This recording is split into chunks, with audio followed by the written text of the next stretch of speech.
Welcome. Let's go to Exodus 20. And God spake all these words, saying, I am the Lord thy God, which have brought thee out of the land of Egypt, out of the house of bondage. Thou shalt have no other gods before me. Thou shalt not make unto thee any graven image, or any likeness of anything that is in heaven above, or that is in the earth beneath, or that is in the water under the earth.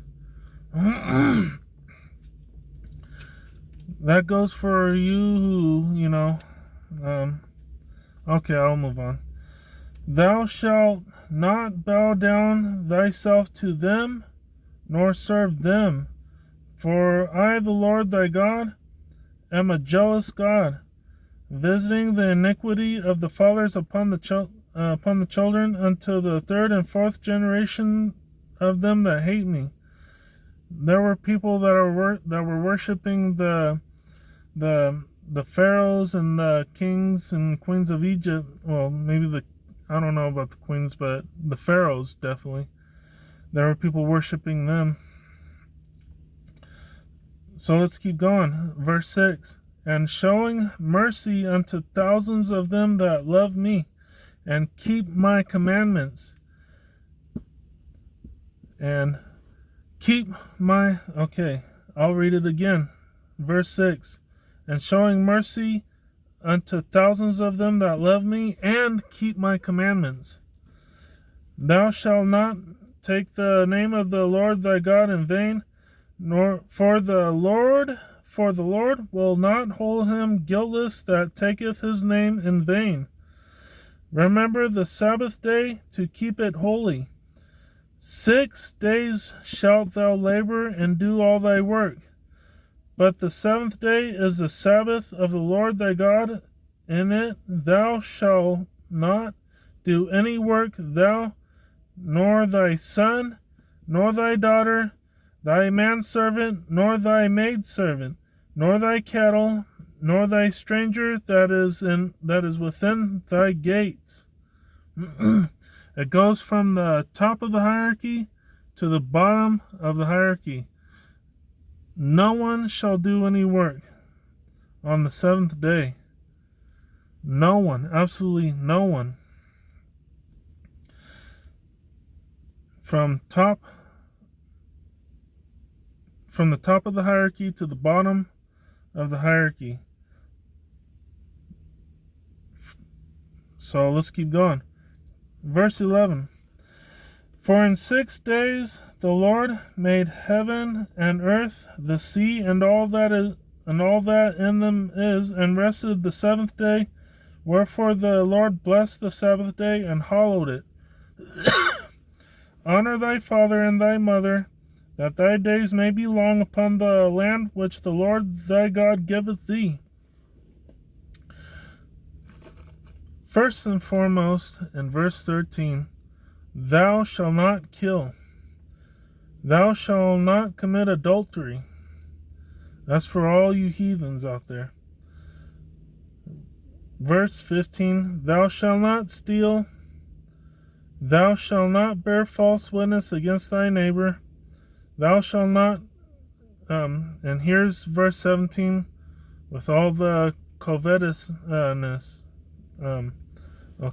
Here's verse 17 with all the covetousness.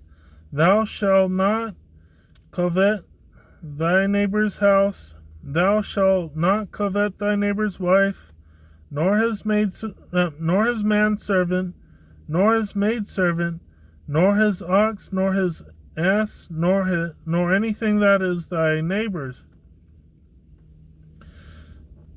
And all the people saw the thunderings and the lightnings, and the noise of the trumpet, and the mountain smoking. And when the people saw it, they removed and stood afar off. And they said unto Moses, Speak thou with us, and we will hear.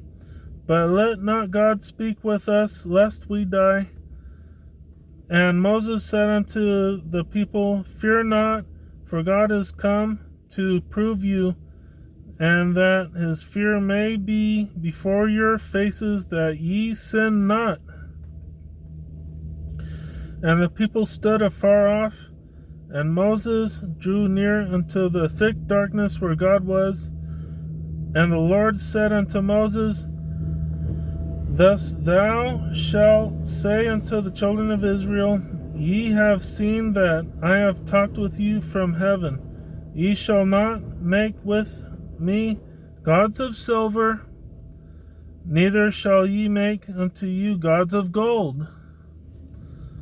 It doesn't matter how materialistic it is. An altar of earth thou shalt make unto me, and shalt sacrifice thereon thy burnt offerings and thy peace offerings, thy sheep and thine oxen. In all places where I record my name I will come unto thee, and I will bless thee. And if thou wilt make me an altar of stone, thou shalt not build it of hewn stone. For if thou lift up thy tool upon it, thou hast polluted it.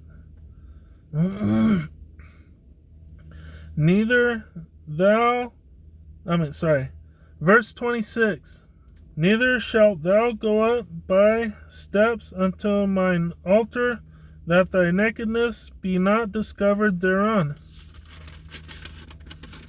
That's the end of Exodus chapter 20. Let me give you my interpretation of it. So this is the most obvious chapter in Exodus that I have read so far. It is actually common sense. You should not worship a celebrity or a president or a stone or a purple rock or even some strange phenomenon like UFOs or some crap like that. Heck, you should not even have a cross or a crucifix or doves or praying hands in your home or on your bumper sticker or as a placard on your car. I mean, get that crap out of your house, your car, or any any dwelling for that matter. Even your workspace, your cubicle, everything, get it out. You shouldn't use God's name in vain either, which is in some cuss words and swear words. Then it talks about the 6 days before the Sabbath. You can work those 6 days, but you shall not work on those Sabbath 7th days, because even God himself rested on that day after basically creating the universe. So if you work on that day, it is like you are saying, I'm better than God. You know. But, yeah, it is kind of like saying that.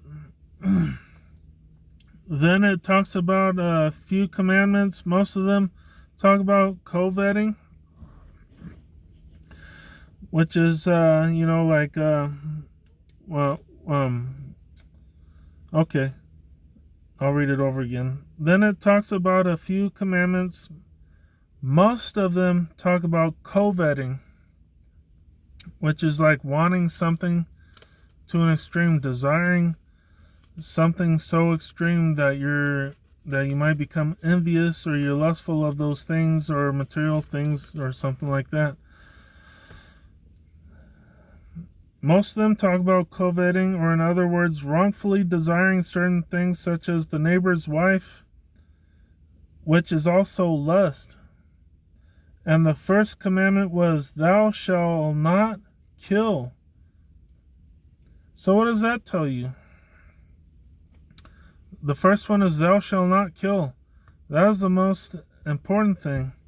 And, the very first part in chapter 20 was, you shouldn't worship another god or any graven image. And I could have read somewhere where it was actually a unforgivable sin to have a graven image or worship other gods, something like that. I don't know, but I don't want to give you the wrong information. So here we go. Coveting was one of the most mentioned in there, but murder was it was close to the top. So, what does that tell you? You should be thankful of what God gave you and not be jealous, materialistic, or murderous. And most importantly, in this chapter, it mentioned God is a jealous God. Remember that. God is a jealous God. Thank you for watching, and have a good night. Take care.